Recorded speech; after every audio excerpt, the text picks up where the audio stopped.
बड़ों को नमस्कार, छोटों को प्यार। आप सभी का स्वागत है मेरे चैनल मग्स एंड मफिन्स में।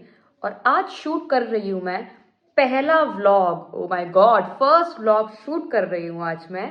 और आप सभी को शुभकामनाएं देती हूँ आज के दिन की। जैसा कि आप देख सकते हैं, मैं रेडी हो चुकी हूँ और जा रही हूँ बाकी के दिन की तैयारियां देखने के लिए।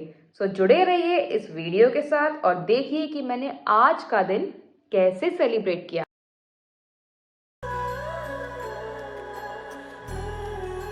तो शुरुआत करी मैंने सबसे पहले ठाकुर जी के श्रृंगार से। और इन्होंने ये जो पोशाक पहनी है ये मैंने खुद बनाई है। मुझे अपने हाथ के सिले हुए कपड़े पहनाना ज़्यादा पसंद है क्योंकि मुझे ऐसा लगता है कि उसमें ये ज़्यादा सुंदर लगते हैं।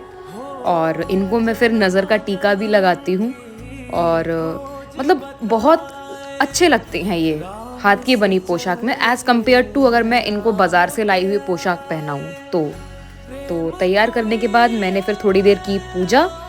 और यहाँ पे जब रामलला का वो 12 बजे मुहूर्त था उस टाइम पे मैंने भी शंख बजाया था एक बार। तो बस एक बार वो शंख ध्वनि निकालने के बाद मैं रुक गई थी और मैंने अपनी बाकी की जो बची हुई पूजा थी वो ख़त्म की।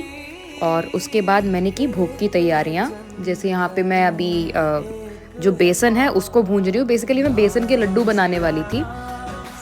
हमारे यहाँ पे ये रिचुअल है कि जैसे कुछ शुभ काम हो गया, पूजा पाठ, तो हम लोग कुछ बेसन के लड्डू स्पेशली, तो ज़्यादातर हमारे यहाँ बेसन के लड्डू ही बनते हैं। तो आज भी मैंने सोचा कि जल्दी बन जाता है तो थोड़े से बेसन के लड्डू ही बना लेते हैं।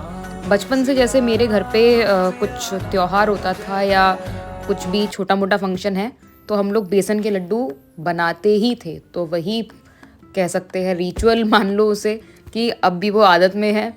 मैं अभी वही दिखा रही हूँ ये शेप। और उसके बाद में ये लड्डू मैंने बनाए थे और इनको मैंने फिर काजू से इनके ऊपर टॉपिंग कर दी थी थोड़ी सी। और ज़्यादा लड्डू नहीं बनाए थे, मतलब मैंने बनाए थे 5-6 लड्डू वैसे बना लिए थे। और फिर वही ठाकुर जी को भोग लगाने लायक मैंने उनकी थाली में निकाल लिए और भोग लगा दिया। फिर मैंने थोड़ी देर टीवी देखी थी और रामलला की जो आँखें हैं, क्या ही बोलूँ मैं।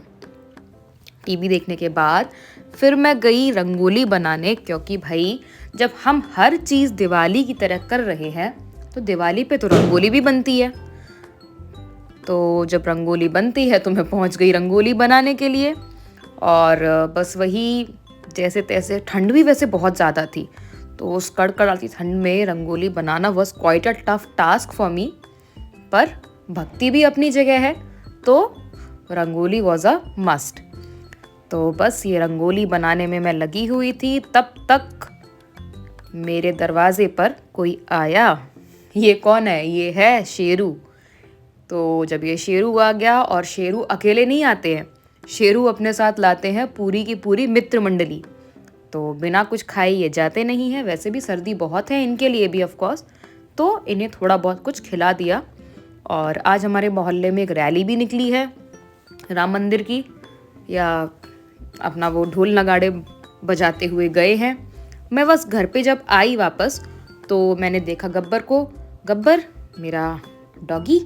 उसके बाद हम सब चले गए मंदिर। तो अभी हो रहे हैं शाम के 5:30 और मैं घर के सारे कह सकते हैं काम करके और सारा कुछ सेलिब्रेट वगैरह करके हम लोग अपनी कॉलोनी के मंदिर में चले गए थे। और वहीं पे आज भंडारा था, हवन भी था। और वहाँ से आने के बाद फिर मैं थोड़ी देर सो गई थी। बाहर बहुत ज़्यादा ठंड है इस वक्त। और अब मैं जा रही हूँ दिए जलाने, क्योंकि आज का दिन दिवाली के दिन से कम नहीं है। तो मैं सोच रही हूँ कि थोड़े से दिए जलाए जाए। तो चलते हैं काम।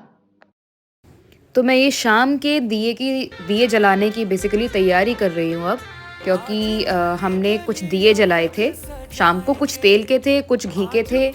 तो बस वही दिए जलाने की तैयारी कर रही थी मैं। हर जगह एक त्योहार वाला माहौल है, पटाखे चल रहे हैं और बिल्कुल मतलब दिवाली से कम नहीं लग रहा, क्योंकि जैसे वो 14 साल बाद श्री राम आए थे यहाँ, 500 साल के इंतज़ार के बाद रामलला फिर अपनी प्रतिष्ठित जगह पे आ गए हैं। तो त्योहार से कम नहीं है। मैं यहाँ पे पोज दे रही हूँ और बस सारे दिए विए जला के जब मैं बाहर गई तो नज़ारा देखने लायक था। कोशिश की मैंने कि कोई एक आध पटाखा मैं कैमरे में कैप्चर कर लूँ, बट हो नहीं पाया सिवाय इस चाँद के। और ये चाँद बहुत ज़्यादा खूबसूरत लग रहा था, और मेरा मोहल्ला भी, क्योंकि हर जगह पे लाइट्स लगी हुई थी। तो बस कुछ इस तरह मनाया मैंने अपना प्राण प्रतिष्ठा का दिन।